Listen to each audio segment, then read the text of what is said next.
Salut les amis, j'espère que vous allez bien. Aujourd'hui je me rends compte que je suis parti de chez Vraiment Loto avec un cash black à l'avant et que je suis passé devant la municipale qui m'ont rien dit. On se retrouve avec un GLA 45 AMG de 2015 avec un 4 cylindres 2 litres qui développe 360 chevaux et 450 Nm de couple. Et c'est en 2016 qu'il y a eu la deuxième version avec 381 chevaux et un peu plus de couple. On va commencer les amis comme d'habitude sur la partie avant avec des belles jantes. Vraiment celle-là je les trouve très belles. On est sur les disques ventilés percés en acier de 355 mm, étrier fixe, 4 pistons. Sur l'arrière, on est pareil sur les disques ventilés percés en acier, mais c'est du monopiston. Alors en fait, si vous voulez, le GLA 45 AMG, c'est une classe A, mais un peu plus gros. Et c'est ce qu'on va retrouver justement sur le coffre. Voici la clé à quoi elle ressemble. Une pression maintenue et le coffre s'ouvre tout seul. Et on découvre 421 litres contre 341 sur la classe A. Donc avec un... Hop là, si je pousse un peu mon sac, on a le plancher qui est là, où vous avez le nécessaire pour regonfler votre pneu pour aller à l'endroit le plus proche. Voiture de sport oblige pour un gain de poids. Pas de vide-poche sur les côtés. Voilà, par contre, voilà, vous avez la trousse de secours qui est ici. Il est automatique, donc une pression ici et c'est en ordre. Au niveau de la contenance du réservoir qui se situe sur la gauche, on est sur du 56 litres. C'est la même chose sur la classe A. La RS3 d'ailleurs, à titre comparatif, c'est 55 litres, donc c'est la même chose. Voilà. La voiture pèse 1 tonne 6. J'arrondis toujours un petit peu, hein, mais en gros la classe A elle pèse environ 50 à 70 kg en moins. La place arrière qui est ici et on découvre des imitations cuir, mais c'est pas mal. Elle n'a pas de son spécifique. Petit tapis de sol AMG. Et on va directement se mettre à l'intérieur. Comme on peut le constater, alors on a juste la possibilité d'ouvrir ou de fermer justement l'aération, donc pas grand chose de spécial. On a une 12 volts maximum 15 ampères, un petit cendrier, voilà, donc bon, il y a au moins ça. Ciel de toit gris, c'est un peu triste, c'est dommage. On a les liseuses ici avec les petites poignées là, de quoi accrocher un petit manteau. C'est une 5 places avec l'appui-tête réglable, pas d'accoudoir central. On pourrait croire que ça se baisse, mais pas du tout. Donc ouais, bien une 5e place. Ici, en gros, c'est les bips de recul. Et d'ailleurs, au passage, vous pouvez admirer que la visibilité sur la lunette arrière, elle est quand même assez limitée. Voilà pour ce qui est de l'intérieur et de l'arrière surtout. Si on doit passer sur moi et sur la taille, donc là, au niveau du siège avant, c'est réglé pour ma conduite. Donc bon, je suis assez petit, donc je conduis aussi assez haut et près du volant. Bon, autant te dire que j'ai un espace qui est vraiment grand. Et au niveau de la tête aussi. Donc ça c'est pas mal. Niveau place arrière, on est plutôt bon. L'assise, elle est assez dure quand même. On est assez droit en fait. Je sais pas si vous voyez ce que je veux dire.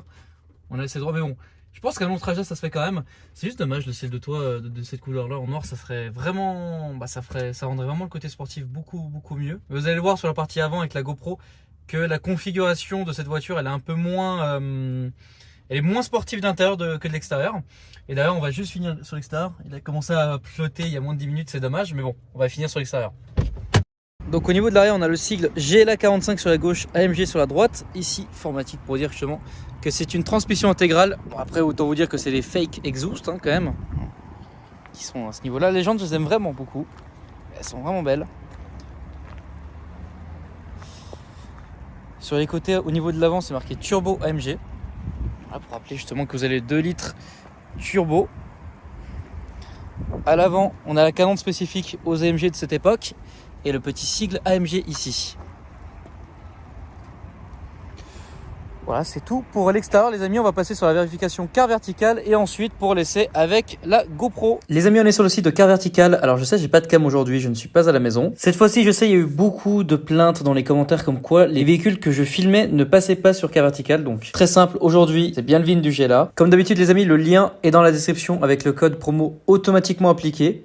C'est un site qui est payant, je le reprécise. Mais je tiens quand même à préciser une petite chose, c'est que si vous avez un rapport qui est vide, j'ai envie de dire tant mieux parce que finalement ça veut dire que votre voiture n'a rien. Et personnellement, je préférerais payer et avoir un rapport vide que payer puis avoir un rapport où il y a quelque chose. Donc j'ai la 45 fabriquée en 2014, ok. Bon, c'était bien 2015. Hein. Donc c'est un véhicule qui n'a jamais été volé. Le kilométrage, il est good. L'entretien, je crois qu'elle avait 40 000 km la voiture. Même pas, je crois qu'elle avait 38 000, enfin voilà. En gros, les prochains travaux à venir, voilà, si vous souhaitez toujours acheter la voiture, hein, parce qu'elle est disponible chez Vraiment Loto, voilà les choses qu'il y a à faire en fait, dans 10 000 km. Et ensuite, soyez informés des arnaques et des rappels spécifiques au modèle. La boîte de transmission à double embrayage ne peut pas fonctionner avec cette puissance de sortie. Ah d'accord. Bon, donc ok, c'est pas mal. Donc c'est-à-dire que les mecs, Mercedes font une voiture, mais mettent un embrayage qui est pas du tout adapté au moteur. Ah ok, donc c'est hyper intéressant comme info. Et ça ensuite, c'est les choses à vérifier quand vous souhaitez acheter la voiture. Ok. Bon bah parfait les amis. Écoutez, on continue sur l'essai GoPro. Bon, j'ai quand même enlevé le cache-plaque à l'avant parce que bon, quand même. La GoPro, c'est parti les amis. Alors, déjà sur le seuil de porte, il y a le logo AMG qui est illuminé. Ça se voit pas trop, mais c'est vraiment stylé. Déjà, on se sent vraiment bien et je vais déjà démarrer aussi la voiture comme ça. Elle chauffe.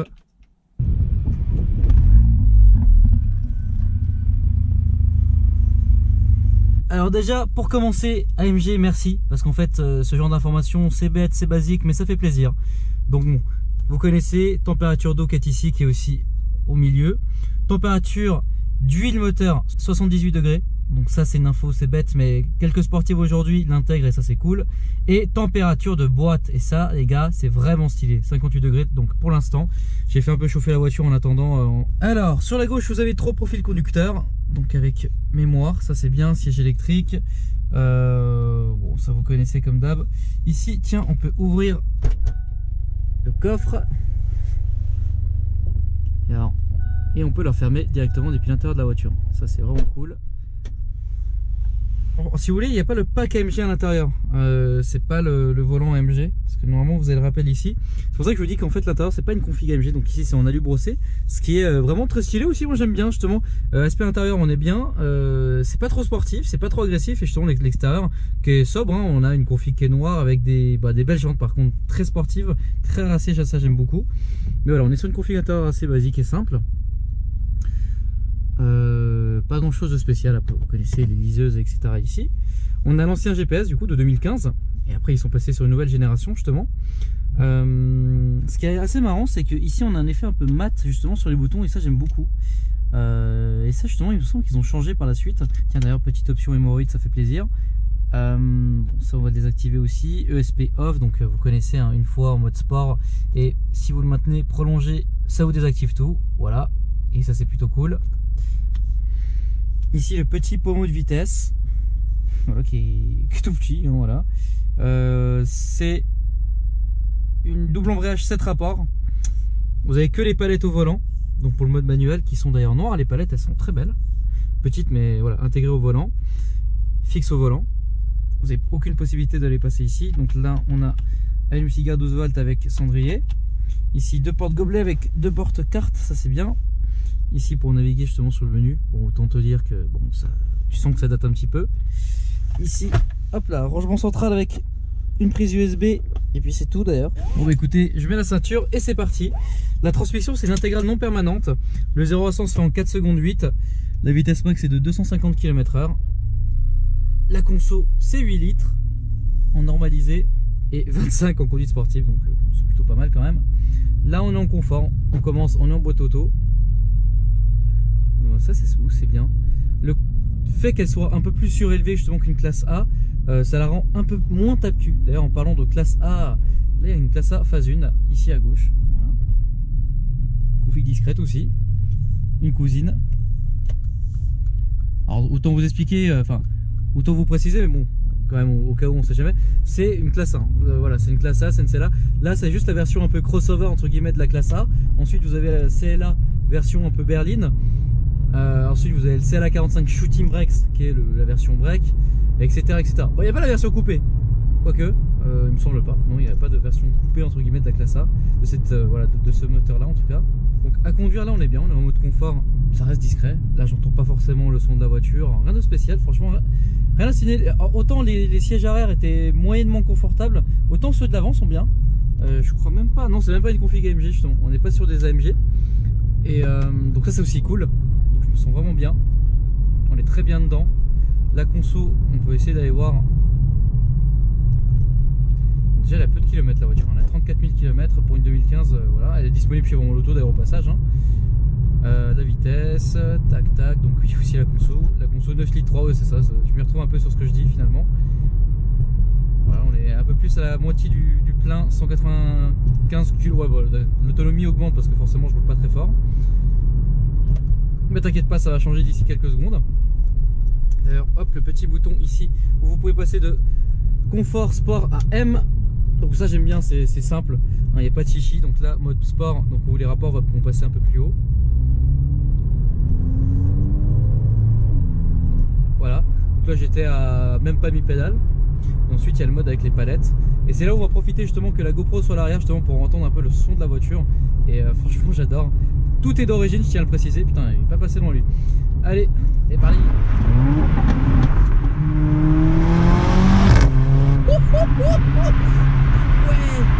Excusez-moi, je pensais pas que ça allait claquer autant fort.